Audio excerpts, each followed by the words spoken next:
Usap-usapan ngayon sa social media ang kapamilya action seryeng Sigabo matapos mapansin ng ilang netizens ang ilang eksenang umano'y tila ginamitan ng artificial intelligence. Marami ang nagbahagi ng screenshots at video, clips kung saan napansin nila ang ilang visual effects at background na kakaiba, umano ang itsura. Yuri sa itang komento ng mga manonood.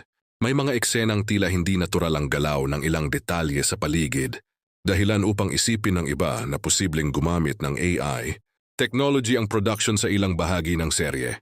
Dahil dito mabilis na kumalat ang iba't ibang opinyon sa iba't ibang social media platforms. May ilan namang netizens na nagsabing wala silang nakikitang problema kung gumamit man ng AI, basta't mas napapaganda nito ang kabuuang kalidad ng palabas.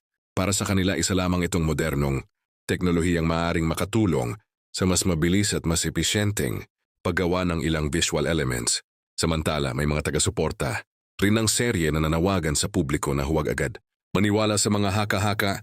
Anila, hindi sapat ang mga viral na screenshot upang patunayang AI ang ginamit, lalo na kung wala pang opisyal na kumpirmasyon mula sa production team. Sa kasalukuyan wala pang inilalabas na pahayag ang production ng Sigabo o ang ABS-CBN tungkol sa isyong ito. Dahil dito nananatiling espekulasyon, lamang ang mga kumakalat na usapin sa social media.